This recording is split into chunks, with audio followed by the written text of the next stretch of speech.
السلام علیکم ورحمۃ اللہ وبرکاتہ۔ نحمدہ ونستعینہ ونستغفرہ ونؤمن بہ ونتوکل علیہ ونعوذ باللہ من شرور انفسنا ومن سیئات اعمالنا۔ سامعین گرامی قدر، رمضان المبارک کے سلسلے میں ہماری گفتگو آج 2 رمضان المبارک کو جناب رسول اللہ صلی اللہ علیہ وسلم کے اس خطبہ کے تناظر میں ہی ہے جو ہم کل جس کا ہم نے آغاز کیا تھا، جس میں آپ صلی اللہ علیہ وسلم نے صحابہ کرام کو مخاطب کر کے یہ فرمایا کہ تمہارے اوپر ایک بابرکت عظمتوں والا مہینہ سایہ فگن ہوا ہے، جس کی ایک رات 1000 مہینے سے بہتر ہے، اور جس میں اللہ تبارک و تعالیٰ نے دن کے روزے کو فریضہ اور رات کے قیام کو نفل قرار دیا ہے۔ یہ باتیں ہم اس کا ذکر کر چکے ہیں۔ اس حدیث کا اگلا حصہ یہ ہے کہ اللہ کے نبی صلی اللہ علیہ وسلم نے ارشاد فرمایا وَهُوَ شَهْرُ الصَّبْرِ وَالصَّبْرُ ثَوَابُهُ الْجَنَّةِ، یہ صبر کا مہینہ ہے، اور صبر تو ہے ہی ایسا عمل کہ جس کا ثواب بس جنت ہی ہے۔ اور وَشَهْرُ الْمَوَاسَاتِ، یہ غم گساری کا، ہمدردی کا مہینہ ہے۔ یہ ایسا مہینہ ہے کہ جس میں وَشَهْرٌ يَزْدَادُ فِيهِ رِزْقُ الْمُؤْمِنِ، جس میں ایک مومن کے رزق میں اضافہ ہو جاتا ہے۔ مومن کے رزق میں اللہ تبارک و تعالیٰ اضافہ فرما دیتے ہیں، اور ہر بندے کا رزق بڑھ جاتا ہے اس مہینے میں، اور یہ اللہ تبارک و تعالیٰ خود کرتے ہیں، خود بڑھا دیتے ہیں۔ اور ارشاد فرمایا من فطر فیہ صائما کان لہ مغفرۃ لذنوبہ وعتق رقبتہ من النار، جس آدمی نے اس مہینے میں کسی روزہ دار کو روزہ افطار کروایا تو وہ روزہ کا افطار کروانے کا عمل اس کے گناہوں کی مغفرت کا باعث بن جائے گا، اس کے جہنم سے آزادی کا باعث بن جائے گا۔ وَكَانَ لَهُ مِثْلُ أَجْرِهِ مِنْ غَيْرِ أَنْ يُنْتَقَصَ مِنْ أَجْرِهِ شَيْءٌ، اور اس روزہ دار کو روزے افطار کرانے پر روزے کا وہی اجر ملے گا جو روزہ دار کو خود ملتا ہے، اور اس کے اجر سے کوئی کمی بھی نہیں کی جائے گی۔ گویا کہ روزہ دار کو بھی اجر ملے گا، افطار کروانے والے کو بھی اجر ملے گا۔ یہ ایسا عمل ہوگا۔ محترم حضرات، یہ صبر کا مہینہ ہے، اور صبر کا ثواب اور بدلہ جنت ہے۔ صبر انسان کو اللہ کے قریب کرتا ہے، اور صبر سے انسان اللہ رب العزت کے فیصلوں پہ رضامندی کا اظہار کر رہا ہوتا ہے۔ صبر کا مطلب یہ ہے کہ انسان اللہ کی طرف سے اس کے احکام پر عمل کرنے کو اپنی خوش قسمتی سمجھتا ہے۔ کسی قسم کی بھی کوئی اگر تکلیف اور مشقت محسوس کرتا ہے تو اس کو بھی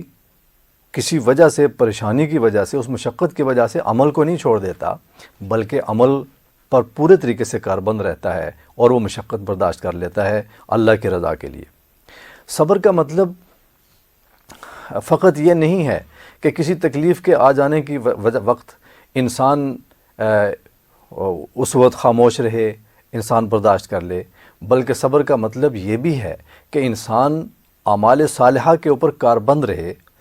اللہ تبارک و تعالیٰ کی طرف سے عائد فرائض کو اور عبادات کو انسان پابندی سے ادا کرتا رہے، اور ان فرائض اور ان عبادات کے اوپر جس قسم کی بھی کوئی تکلیف اور مشقت اگر اس کو کوئی محسوس ہوتی ہے اس کو برداشت کر لے، لیکن عبادت نہ چھوڑے، عمل نہ چھوڑے۔ اور دوسری بات کہ صبر یہ بھی ہے کہ انسان گناہوں سے اپنے نفس کو کنٹرول میں رکھے، گناہوں کی طرف نہ جائے، اپنے نفس کو، اپنے آپ کو گناہوں سے بچا کر رکھے، یہ صبر ہے۔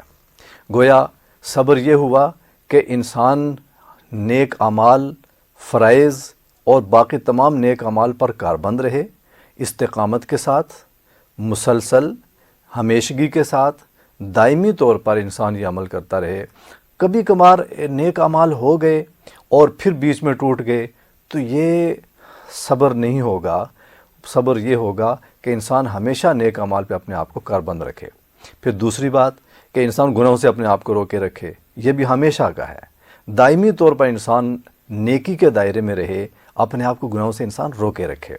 اور پھر تیسری بات یہ آتی ہے کہ اگر کبھی کوئی تکلیف اور کسی قسم کی کوئی پریشانی کا سامنا ہو تو انسان اس وقت بھی اللہ کے دامن کو نہ چھوڑے، اللہ کے در کو نہ چھوڑے، انسان اللہ کے حضور اپنے آپ کو اللہ سے دور نہ کرے، اللہ تبارک تعالیٰ کے قریب کرے، اس وقت بھی انسان اللہ ہی کو یاد کرے۔ اور یہ شہر، اس کے بارے میں ارشاد فرمایا گیا، یہ شہر المواسات ہے، غم گساری کا مہینہ ہے، کہ انسان کو یہ احساس ہوتا ہے کہ میں تو کھانا موجود ہے، پینا موجود ہے، اللہ کے حکم کی وجہ سے میں نہیں کھا پی رہا، اور یہ بھوک کی جو کیفیت اور پیاس کی جو کیفیت ہے اس کو میں محسوس کر رہا ہوں۔ تو وہ لوگ کہ جن کو عام دنوں میں کھانا پینا دستیاب نہیں، کسی وجہ سے کوئی بھی پریشانی ہے، ان کو 2 وقت کا کھانا نصیب نہیں، تو ان کی بھوک کا کیا عالم ہوگا، وہ اپنے آپ کو کس طریقے سے برداشت کر پاتے ہوں گے، وہ بھوک کو کیسے برداشت کر پاتے ہوں گے۔ یہ انسان کے اندر ایک غم گساری کا جذبہ پیدا ہوتا ہے، اور پھر انسان غریبوں اور مستحقین کی مدد کے لیے آمادہ ہوتا ہے۔ ارشاد فرمایا گیا کہ یہ ایسا مہینہ ہے جس میں اہل ایمان کے رزق میں اضافہ ہو جاتا ہے، ہر آدمی اس کا تجربہ کر رہا ہوتا ہے۔ وہ چیزیں انسان رمضان المبارک میں تناول کرتا ہے، تناول فرماتا ہے، کہ جو عام دنوں میں انسان کھاتا بھی نہیں ہے، انسان کے دسترخوان پہ ہوتی بھی نہیں ہے، اور اتنی وافر مقدار میں وہ چیزیں اور وہ نعمتیں انسان استعمال نہیں کرتا۔ یہ رمضان المبارک کی ہی خصوصیات ہیں۔ اور پھر اس میں رزق میں اضافے کا یہ مطلب بہرحال اہل ایمان کو مراد نہیں لینا چاہیے کہ ہم اگر تاجر ہیں تو ہم اپنی چیزوں کی قیمتوں میں اضافہ کر دیں کہ رمضان المبارک میں زیادہ رزق ہم کمائیں، بلکہ یہ اللہ کی طرف سے اہل ایمان کے لیے مقدر ہے۔ ہم اپنی عبادات کے مخصوص ایام میں ہمیں مہنگائی کی لہر کے حوالے سے خود ہمیں نہیں اس کا باعث بننا چاہیے، مہنگائی کو کنٹرول اور قابو میں رکھنا چاہیے، اور حتی المقدور ایسے لوگوں کا معاون ہمیں نہیں بننا چاہیے تاکہ عام غریب لوگوں کو کسی قسم کی پریشانی کا باعث نہ ہو۔ اور پھر اللہ کے نبی صلی اللہ علیہ وسلم نے ارشاد فرمایا کہ اس مہینے میں کوئی آدمی کسی کو روزہ افطار کرواتا ہے تو وہ اس کو روزے کا پورا ثواب ملے گا، اس کے لیے جہنم سے آزادی کا، چھٹکارے کا باعث ہوگا، اس کے لیے گناہوں کی مغفرت کا باعث ہوگا۔ صحابہ کرام نے جب یہ ارشاد سنا تو فوراً ایک سوال پیدا ہوا، اور صحابہ کرام سوال کر لیتے تھے، اور اس پہ بھی سوال کیا، صحابہ کی طرف سے سوال ہوا کہ یا رسول اللہ لیس کلنا یجد ما نفطر بہ الصائم، یا رسول اللہ صلی اللہ علیہ وسلم، ہم میں سے ہر آدمی اس قابل نہیں کہ ہم روزہ دار کو روزہ افطار کروایا کریں، یعنی ہم غریب ہیں، کسی کو کھانا کھلانے کے حوالے سے گنجائش اتنی نہیں ہے۔ تو فقال رسول اللہ صلی اللہ علیہ وسلم یعطی اللہ ھذا الثواب من فطر صائما علی ملقۃ لبن او ثمرۃ اور شربۃ من ماء۔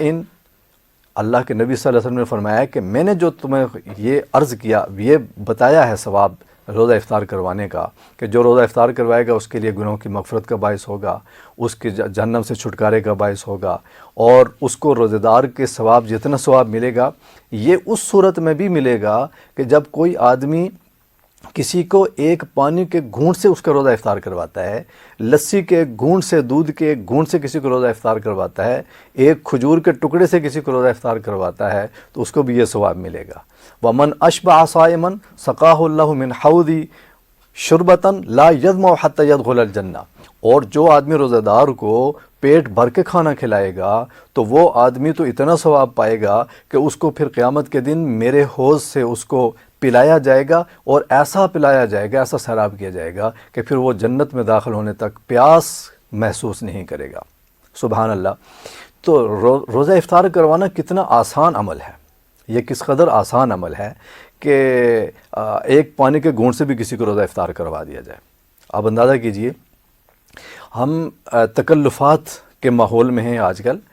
ہم یہ سمجھتے ہیں کہ روزہ افطار کروانے کا یہی مطلب ہے کہ پوری افطار پارٹی جب تک نہ کی جائے، پورا اہتمام اور انتظام نہ کیا جائے تو اس وقت ہم کسی کو روزہ افطار کروانا نہیں کہتے، یا کسی کی افطاری کروانا نہیں کہتے۔ ہمیں ایسا تکلفات سے باہر آنا چاہیے، تکلفات کو چھوڑنا چاہیے۔ ارشاد نبوی صلی اللہ علیہ وسلم کی روشنی میں ہمیں سہولتوں اور آسانی کے ساتھ ہمیں نیکیاں سمیٹنی چاہیے، اور پھر ہمیں جو اس حوالے سے ہمیں آسانی کے ساتھ جو ہے وہ کرنا چاہیے کہ ہم عمل کو، ہم ثواب بھی جو اعمال کا وہ ہم سمیٹ سکیں۔ اور پھر دوسری ایک بات، ہمیں ریاکاری سے بھی بچنا چاہیے کہ کسی نے افطاری کروائی، ہم نے افطاری کروائی تو اس کی پھر ہم سٹیٹس لگائیں پھر سوشل میڈیا پہ، کیا پتہ ہمارے ان چیزوں سے ہماری نیکی ضائع ہو جائے، ہم نے تو ثواب کے لیے یہ عمل کیا تھا۔ اس لیے ان چیزوں کا احتیاط کرنا چاہیے۔ دوسری بات یہ ہے کہ ہم بہت ساری نعمتیں خود کھا رہے ہوں، اپنے سامنے رکھی ہوں، اور ہم ان کی تصویریں بنا بنا کے ہم شائع کریں، تو یہ جو دیکھنے والے لوگ ہیں ان میں سے کئی ایسے ہوں گے کہ جن کو یہ نہیں نصیب ہوگا جو کچھ ہم کھا رہے ہیں۔ اس لیے اس سے احتیاط کرنی چاہیے کہ کسی دوسرے کے اوپر کیا اثر پڑے گا میرے کسی بھی عمل سے۔ اور محترم، ہمیں یہ بھی مد نظر رکھنا چاہیے کہ ہم گھر میں بیٹھے ہوئے ہیں، اور گھر میں بیٹھے ہوئے ایک دسترخوان پہ بیٹھے ہیں، دسترخوان پہ بیٹھ کر ہم ایک دوسرے کو اٹھا کے کوئی چیز دے دیں، روزہ ہم افطار کروا دیں، یہ بھی افطار کروانا ہے۔ ایک اہم بات اس میں یہ ہے کہ گھر کی خواتین جو پورا مہینہ اور رمضان المبارک کے تمام اہتمام کرتی ہیں، سحری کے لیے بھی اٹھتی ہیں، وہ افطاری بھی بناتی ہیں، یہ سب، تو اس حوالے سے کیا ان کو ثواب نہیں ہوگا؟ کیا یہ تب ثواب ہوگا کہ جب ہمارے گھر کا کوئی آدمی نہیں ہے، ہم اس کو بلا کے تو افطاری کرواتے ہیں تو تب ثواب پائیں گے؟ ایسا نہیں ہے۔ خواتین پوری روزہ رکھنے کے لیے سحری کا اہتمام کرتی ہیں، افطاری کے لیے پوری افطاری بناتی ہیں، کئی چیزیں بناتی ہیں، اور ان کا آدھا دن تو اس پہ گزر جاتا ہے۔ تو یہ خواتین کو یہ ذہن میں رکھنا چاہیے کہ اللہ کے فضل سے وہ اپنے گھر کے، اپنے خاندان کے تمام روزوں کا ثواب سمیٹ رہی ہیں، وہ اپنے روزے کا ثواب بھی سمیٹ رہی ہیں۔ اگر کسی وجہ سے خاتون کسی بیماری کی وجہ سے اور کسی بھی عذر کی وجہ سے اگر روزہ نہیں رکھ پا رہی، لیکن وہ روزہ افطار کروانے اور روزہ رکھنے کے اہتمام کر رہی ہے سارا، یہ سب کے روزے کا ثواب وہ عورت سمیٹ رہی ہے، وہ خاتون سمیٹ رہی ہے۔ اس لیے یہ خواتین کو یہ بتانا بھی چاہیے، گھر کے لوگوں کو یہ شعور رکھنا بھی چاہیے کہ خواتین جو روزہ افطاری کا یہ جو اہتمام کرتی ہیں، ان کو پورے کا پورا اہتمام اس حوالے سے ثواب ملتا ہے تمام کے روزوں کا۔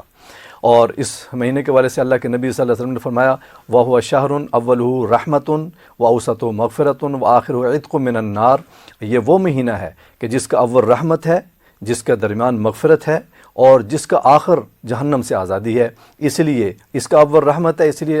رمضان المبارک کے پہلے عشرے کی دعا بھی ہے، رب اغفر وارحم وانت خیر الراحمین۔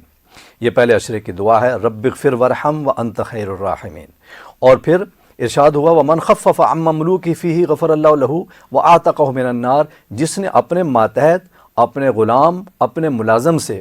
رمضان المبارک میں کاموں کی ذمہ داریوں کو ہلکا کر دیا، اس کے کاموں کی ذمہ داریوں کو کم کر دیا، تو اللہ تبارک و تعالیٰ اس کو جہنم سے آزادی عطا فرمائیں گے، اس مالک کو، اس سینئر کو، اور جہنم سے بھی آزادی عطا فرمائیں گے، نجات عطا فرمائیں گے، اور اس کے گناہوں کی مغفرت بھی فرمائیں گے۔ اس لیے ہمیں یہ بھی اپنے ماتحتوں کے اوپر بھی نرمی رکھنی چاہیے، رمضان المبارک میں کاموں کا بوجھ کم رکھنا چاہیے، تاکہ رمضان کے ان تمام برکتوں، ان تمام رحمتوں، ان تمام مغفرتوں کے ہم مستحق ٹھہر سکیں۔ اللہ ہمیں اس پر عمل کرنے کی توفیق عطا فرمائے۔ وآخر دعوانا ان الحمد للہ رب العالمین۔